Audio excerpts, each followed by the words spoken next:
Mereka ni tak tahu ni bukanlah semua keadaan dikira uzur. Okey, saya terangkan untuk lebih mudah faham. Contohlah kita naik kereta kena tahan dengan JBJ. Tengok lesen tak ada, tu rotek tak ada. Dia kata kepada Datuk JBJ tu, maaflah saya tak tahu kat Malaysia ni rupanya memandu kena ada lesen, ataupun kereta kena ada road tax. Contohlah dia tak tahu sungguh, bukan dia tipu ni, dia tak tahu sungguh. Adakah tidak tahu itu boleh dijadikan sebab segi apa ni, law lah, segi law. Adakah segi law tidak tahu dalam kes seperti ini boleh dikira sebagai uzur melepaskan daripada hukuman?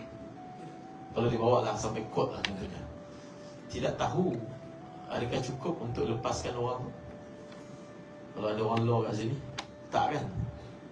Sebab masalah tu terlalu dia tak ada dalam undang-undang ni. Tidak tahu, kau lah kena tahu kan? Jadi kalau kita tak tahu, tetap kita akan dikenakan hukuman. Betul tak? So samalah juga dalam hukum Islam. Bukan semua tidak tahu itu boleh dijadikan alasan untuk orang itu tidak dihukum. Khususnya bila ada unsur kecuaian. Kecuaian untuk ambil tahu. Benda common macam ni, tak tahu, tak dimaafkan.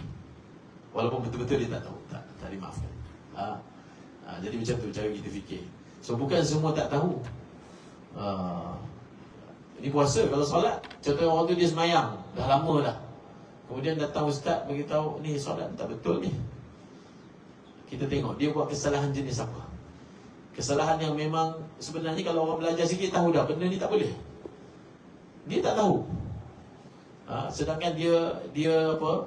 Dia bersama dengan dia bisa bergaul dengan ustaz. Dia bukan duduk environment, duduk dalam hutan ke apa, duduk environment. Ada kemudahan untuk akses pengetahuan tu ada, tapi dia tak tahu juga, maka dia dikira salah. Sebab itu satu ulama kata tidak ada dosa yang lebih besar daripada satu orang itu menyembah Allah dengan jahil. Sehingga ada ayat dalam matan Zubair kata, wa kullu man bighairi ilmin ya'malu a'malu mardudatun la tuqbal. Orang yang dia buat amal dalam keadaan jahil, amal dia tak diterima oleh Allah. Sebab itu syarat sah amal ni buat dengan betul. Jadi untuk buat dengan betul kena ada ilmu, kena ada tahu. Macam mana dia nak buat betul kalau dia pun tak tahu yang mana satu betul, yang mana satu tidak betul. Sebab itu anjuran yang dibuat oleh Madrasah Miftahul Jannah ni untuk kita refresh balik ilmu fiqh puasa ni penting, supaya kita tak masuk dalam ibadah ni dalam keadaan jahil. Bayanglah zaman Nabi ada satu orang sahabat masuk masjid sembahyang 2 rakaat, kemudian datang kepada Nabi, Nabi kata buat balik sembahyang, kamu belum sembahyang. Dia buat balik, datang lagi, buat balik, kamu belum sembahyang. 3 kali, sehingga dia pun dah tak tahu apa benda yang dia salah. Jadi kalau sahabat Nabi pun perlu belajar, perlu tunjukkan, perlu dibetulkan, kita lagi lah perlu kan. Sebab itu bila ada majlis ilmu yang macam ni, kita kena hadir untuk menambah ilmu ilahi pada diri kita. Dia tengok di sini dia kata, wala yu'dharul jahilu illa in qaruba ahduhu bil Islam aw nasha'a bi badiyatin ba'ida 'anil ulama.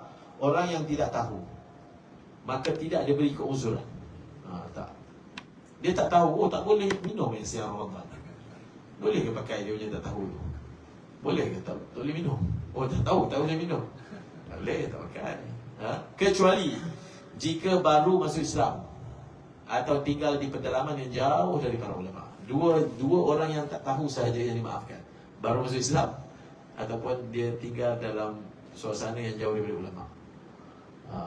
Tapi kalau tidak, dia punya tidak tahu itu tidak dimaafkan. Sebab ada orang dia duduk dengan ulama. Dalam bahasa Kedah ni, kalau berjalan tu belaka bau, mana banyak betul Ustaz Pak Adil, tapi dia tak pernah ambil faedah daripada kewujudan Ustaz bersama dengan dia. Dia hanya datang jumpa Ustaz tu bila nak tazkir, lepas tu datang dah. Dia tak rasa pun dia perlu untuk tahu, tak rasa pun kan. Bila nak panggil tu siapa boleh jumpa Ustaz tu, bila nak tazkir pun nak jumpa. Selain daripada tu dia tak rasa pun perlu. Sedangkan banyak benda yang perlu ketahui kan ilmu ni tak habis-habis. Mungkin fardu ain kita pun tak selesai. Okey, jadi tidak dimaafkan. Maksudnya kalau dia buat salah, sahabat Nabi tu Nabi guna perkataan kamu belum sembahyang. Belum, kan? Dia sembahyang sunat bukan sembahyang fardu, belum sembahyang. Tapi Nabi sengaja suruh dia buat banyak kali supaya datang talak. Saya dah tak tahu dah Rasulullah. Apa lagi nak betulkan? Datang talak tu baru beritahu. Supaya ilmu ni bila diambil dengan talak tu, khairah tu, baru dia masuk, kan? Bila diambil dengan rasa perlu, maka baru dia ingat betul-betul. Kalau dibagi macam tu je, kadang orang biar je. Ilmu kadang kalau dibagi macam percuma je, dia kurang menghargai.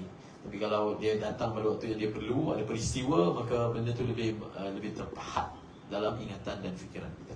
Okey.